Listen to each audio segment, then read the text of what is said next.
Hey guys, it's me, your favorite professor and best friend, Chris Leith. I'm going to do a review of standard deviation scores and distributions for you. I've seen some really great questions on the homework assignment. Inadvertently, I may have thrown y'all into the deep end, and that's okay.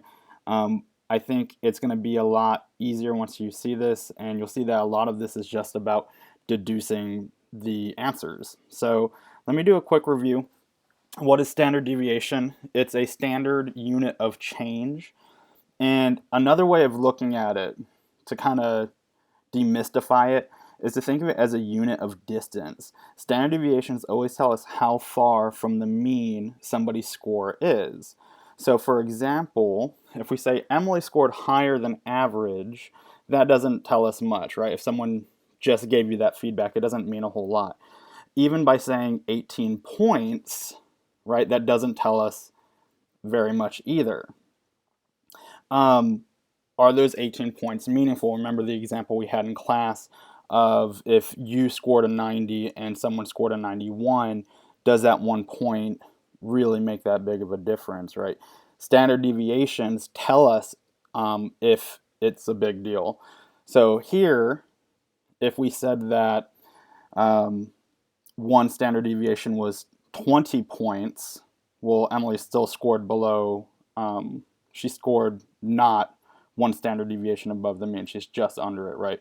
If we said the standard deviation for this particular test was 5 points, then we see she scored quite a ways away from the mean, right? 18, that'd be three and a half times away from the mean. So again, it tells us, do those points matter? And really it's telling us how far away from the mean did the person score. So another review, these are standard scores. Z-score, mean of 0, standard deviation of 1, T-score of 50, standard deviation of 10, and IQ scores, mean of 100 and standard deviation of 15. So remember, a Z-score of 0 is the same as a T-score of 50, is the same as an IQ score of 100, right? They all line up on that nice normal distribution, right? They're all the mean. So remember this guy, our normal distribution. This is a map. Think of it as a map with standard deviations being our mile markers, right? So here, right down the middle, right? Everything lines up. We have our 0, our 50, our 100 for the Z, T, and IQ score respectively. Then at the one standard deviation above, we'd have, if it's a Z score, a 1, a 60, if it's a T-score, a 115, if it's IQ, right? Everybody's familiar with that. We just line them all up. But this is where I think it can get a little confusing because people are saying, I still don't understand the significance of standard deviation and what it has to do with this. So in my book, in my edition of the Whiston book on page 34, it's chapter 2, you should see a nice graph that has this information. So remember when we talked about assumptions of the normal distribution, that it's symmetrical, that 50% would score above the mean and 50% below. Here are some other assumptions to add to the things that fall in the category of just remember it, is that with a normal distribution, 68% of people, so 68 out of 100, will score between one standard deviation above and below the mean. So for a Z-score, 68 out of 100 people will score between -1 and 1. 95% of people will score between two standard deviations above and below. And then finally, 99.7, so that's nearly everybody with exceptional cases scoring between 3 standard deviations above and below. This is true regardless of the standard score used. So we could swap in T-scores, because this graph here, you see it has the Z-scores, right? 0, 1, 2, and 3. We could put in the T-scores. It would still be true. You could put in the IQ scores. It would still be true. So again, 68% of people between 1 standard deviation above and below, 95% between 2, and 99.7 between 3. right? Now remember, this is symmetrical. So the next thing we're going to talk about is of that 68%, who scored between 0 and 1, right? Because remember, it's symmetrical now. So all this ties together so we can talk about percentile rank, which was on the homework, right? When I'm asking what percentile rank would a person be at. So a percentile rank is real simple, and you've seen it if you've ever taken a standardized test. So your SATs, your ACTs, the GRE, and then if you've taken any other tests like that, it will tell you, right? Percentile rank tells us at what percentage of people you scored with or higher than. So being at the 75th percentile means you scored with or higher than 70% of other test takers. So let me tie it all together because it may seem like I'm jumping around. If we know the standard deviation, and of course with that the mean, we can deduce a person's percentile rank. So somebody comes up to you and says, Emily scored 2 standard deviations above the mean. You can interpret at what rank she is. This is all, again, based on it being a normal distribution. And remember, it's symmetrical. So in terms of grades, for every A, there's an F. For every B, there's a D. And then there's a bunch of variations of C's, high C's and low C's and mid C's, right? But not in this class because we're all aiming for A's. So percentile scores, right? Just think of it as another score, right? Don't pay too much attention to this one. You don't have to bust this out. The only thing that you have to remember is that nice solid line right here. The 50th percentile is at the mean and it goes right down the middle. That's the only thing you got to remember right now.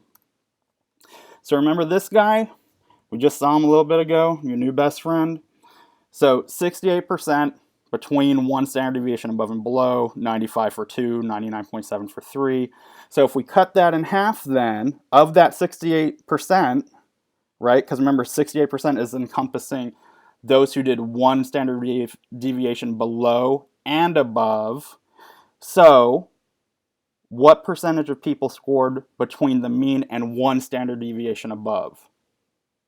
Take a second. I don't know what to do because this is a video. So pause it until you have an answer. Okay. You cut that 68% in half, 34. Go right here, right? Of the 95% between the 2 standard deviations, what percentage of people are between the mean and 2 standard deviations above? Well, we take the 95, we cut it in half, and it goes between the 0 and the 2, right? Some of you might be looking at it and this might be a little overwhelming. That's all right. I've got you, bro. Here's another graph. This one has IQ scores. Again, for the 50th time in one video, you can swap out the IQ scores for Z scores, T scores, or whatever standard scores, your little heart fancies, right? So here's our 68% between the 1 standard deviation above and below. We see 34% fall within 1 standard deviation above the mean, 34% between the mean and 1 below. And then you can see it for the 2s and the 3s, right? So what does this mean for percentiles, right? Well, because we know the 50th percentile is at the mean, at that 0, and we know 68% of people score between 1 above and 1 below, and I ask the question, someone who scores 1 standard deviation above the mean, where'd my cursor go? Oh God, it's happening. Okay, right here, what percentile rank do they have? Well, I know this is 50 plus 34% of people scored in here, so 34 plus 50 is 84, right? So you see how if someone were to tell you so-and-so scored 1 standard deviation above the mean, you know that's the 84th percentile. So you might be saying, yeah, I get this, but it's not terribly exciting. Is there any clinical application?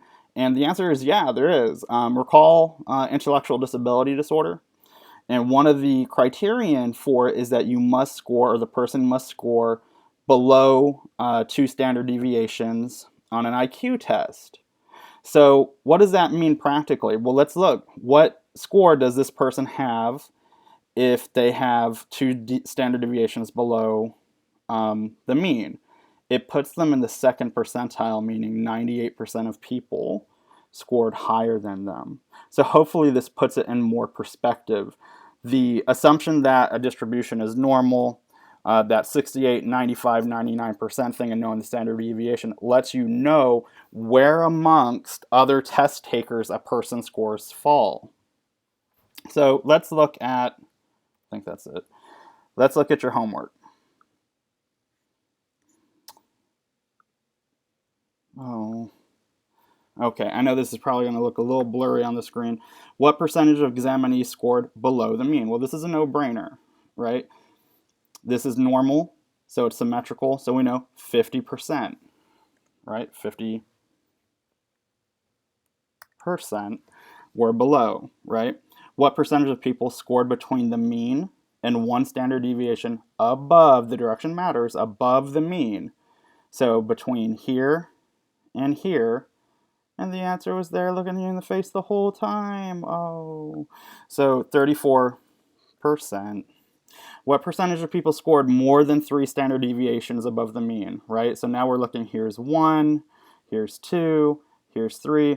This little small, so this is kind of, if you have heard the term savant or incredibly gifted, this is that population where they have perfect pitch, perfect memory, they're very gifted with math. So they're kind of on an island of intelligence, perhaps. Very, very gifted. A percentile rank of 50 is the z-score equivalent of, so what? Here's our percentile rank, right? 50. What score is right there? The mean, right? And what's the mean for a z-score? That's right, you've got it, is 0. An IQ score of 115, so remember, what was the mean for an IQ score? It's 100. What's the standard deviation? 15. So we have 115 here, so that's one standard deviation above the mean, would achieve what percentile rank? So right here, this is where we're talking about. What does it look like? You could line it up if you wanted, right? It's hard because it just goes from 80 to 90, but you know, because this is 50, and here I am at 115, what score is that? 84. 84%. Okay, I'm not a terribly good YouTuber, so hopefully this helped. If not, we'll go over it in class. I apologize for the heavy breathing. I hope you guys found this helpful. If you have questions, email me, and we'll keep at it until everybody is comfortable. Okay, enjoy the rest of your weekend. Bye-bye.